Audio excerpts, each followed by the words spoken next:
수험생 여러분, 안녕하세요. 여러분의 경제학 점수를 하드캐리해드릴 경제학 장박사입니다. 다들 다가오는 시험 준비하시느라 정말 고생이 많으시죠? 오늘은 경제학의 바이블이자 우리 시험의 영원한 단골손님이죠. 바로 맨퀴의 경제학 중에서 아주 흥미로운 파트를 완벽하게 뽀개볼 겁니다. 제목하여 경제학자들이 의견이 일치하지 않는 이유인데요. 경제학이라는 학문이 현실에서 어떻게 굴러가는지 그 근본적인 뼈대를 접는 파트니까요. 제가 준비한 핵심 자료들만 잘 따라오시면 이번 시험 점수는 그냥 따넣은 당상입니다. 자, 다들 준비되셨나요? 바로 시작해봅시다. 오늘 우리가 정복할 핵심 목차들입니다. 경제학자들이 왜 싸우는지 두 가지 핵심 원인을 살펴볼 거고요. 중간에 엄청난 반전도 하나 준비되어 있습니다. 그리고 실제 패널 데이터 분석을 거쳐서 마지막엔 여러분이 가장 기다리실 실전 퀴즈 연습까지 빠르게 훑고 넘어가 보죠. 자, 제1장입니다. 도대체 왜 경제학자들은 매일 싸우기만 할까요? 그 근본적인 이유를 한번 파헤쳐 보겠습니다. 여러분, 뉴스 토론 프로그램 같은 거 가끔 보시면요. 경제학자들이 나와서 금리나 물가를 두고 진짜 정반대의 주장을 펼치면서 막 싸우는 거 자주 보셨죠? 이런 현상을 두고 영국의 극작가 조지 버나드 쇼가 아주 뼈 때리는 명언을 하나 남겼습니다. 모든 경제학자를 처음부터 끝까지 쭉 연결한다고 해도 절대 어떤 결론에 도달하지 못할 것이다. 통일된 결론을 내기가 그만큼 엄청나게 어렵다는 걸 보여주는 꽤 재미있는 유머죠. 아니, 똑같이 최고급 경제학을 공부한 엘리트들인데 왜 이렇게 매번 딴소리를 하는지 슬슬 궁금해지지 않으시나요? 여기에 더해서요. 미국의 로널드 레이건 전 대통령도 일선에서 이런 농담을 툭 던졌습니다. 경제학자들하고 문답식 게임을 하면요. 100개 질문을 던졌을 때 무려 3,000개의 답을 듣게 될 겁니다. 대중들이 경제학자들을 평소에 어떻게 바라보고 있는지 확 와닿으시죠? 질문은 딱 하나인데 전문가라는 사람들이 저마다 다 다른 대답을 내놓으니까 정책을 만드는 입장에서는 진짜 머리가 찌끈거릴 수밖에 없거든요. 그럼 이 사람들은 그냥 원래 싸우는 걸 좋아해서 이러는 걸까요? 에이, 당연히 아니죠. 자, 집중하세요. 맨퀴의 경제학에서는 이 전문가들의 조언이 엇갈리는 이유를 크게 두 가지 핵심으로 딱 나누어서 설명합니다. 이거 시험에 무조건 나오는 진짜 중요한 포인트입니다. 첫 번째는 과학적 판단에서의 상이성이에요. 쉽게 말해서 세상이 현실적으로 어떻게 돌아가는지를 실증적으로 분석하는 과정 자체에서 의견이 갈리는 겁니다. 그리고 두 번째는 가치 판단에서의 상이성입니다. 이건 정부 정책이 궁극적으로 어떤 목표를 향해 가야 하는가, 그 철학과 규범이 사람마다 다르기 때문에 발생하는 차이죠. 좀 더 자세히 하나씩 뜯어볼까요? 제2장입니다. 방금 말씀드린 첫 번째 핵심 원인이죠. 세상을 바라보는 과학적 판단의 차이에 대해 알아보겠습니다. 경제학도 결국은 천문학이나 기상학처럼 일종의 과학이거든요. 이 엄청나게 복잡한 현실 세계를 분석하다 보니까 경제학자마다 어떤 데이터를 더 중요하게 볼 건지 그 분석 모델이 다를 수밖에 없습니다.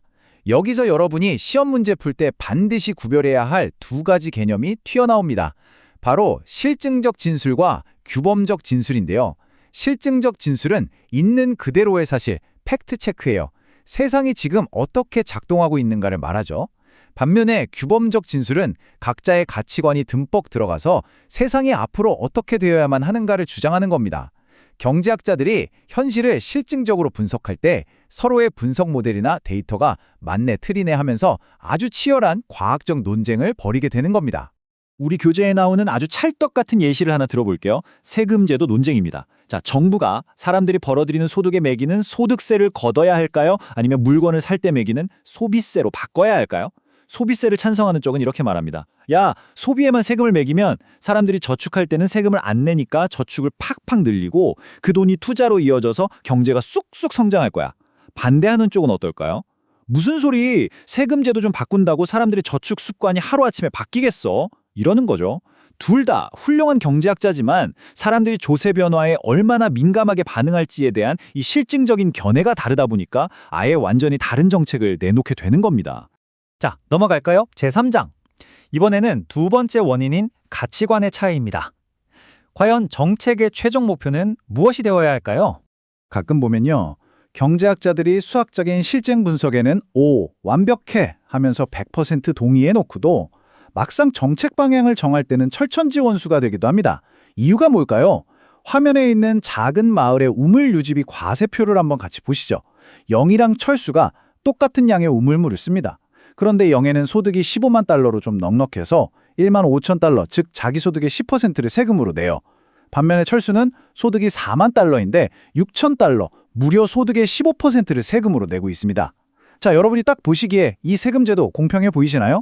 지금 누가 세금을 너무 억울하게 많이 내고 있는 걸까요? 방금 드린 질문에 대한 정답은요. 경제학 교과서나 복잡한 미적분 공식에 나와 있지 않습니다.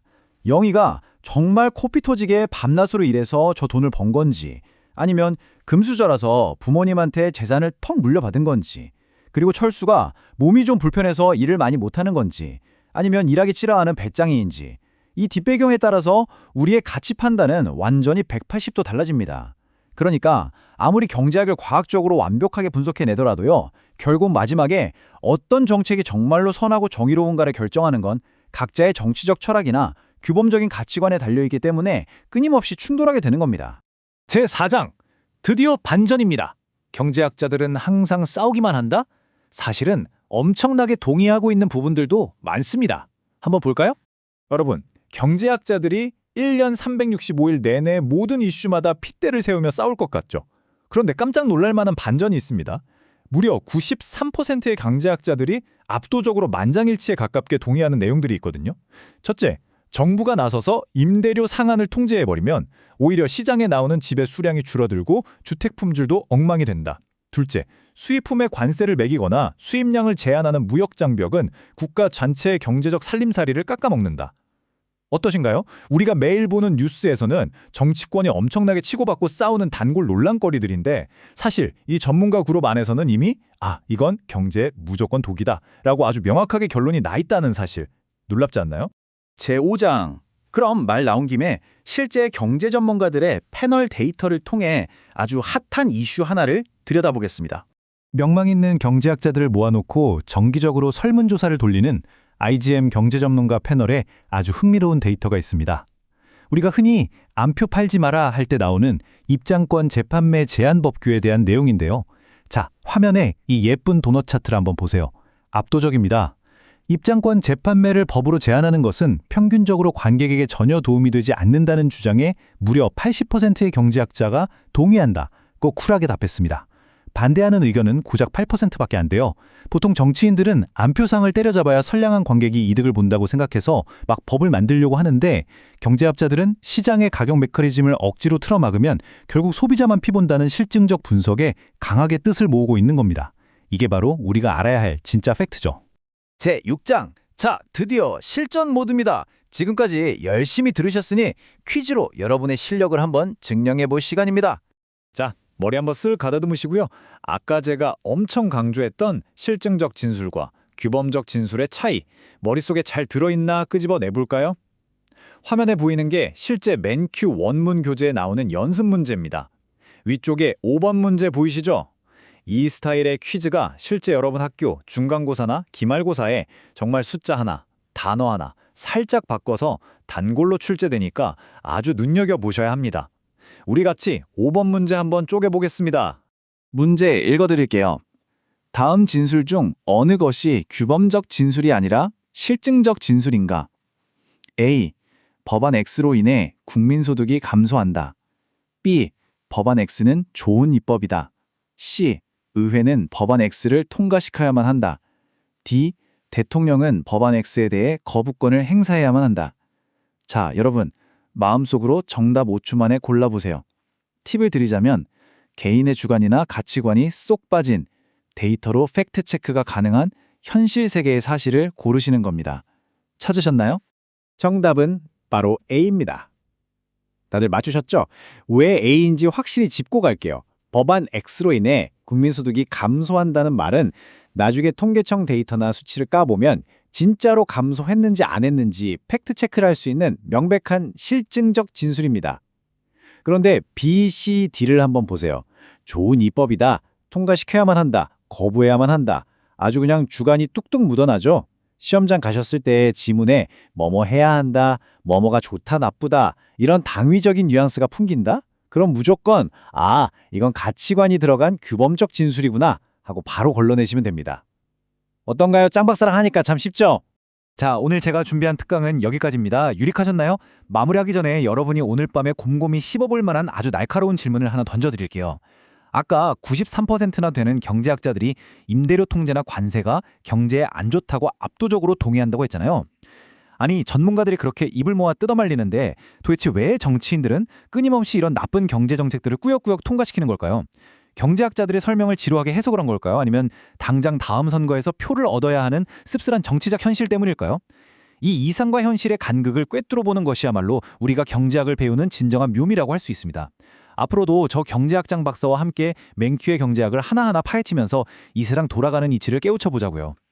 이번 시험 다들 대박 나시길 응원하고요. 저는 다음 해설에서 더 재미있는 주제로 돌아오겠습니다. 안녕!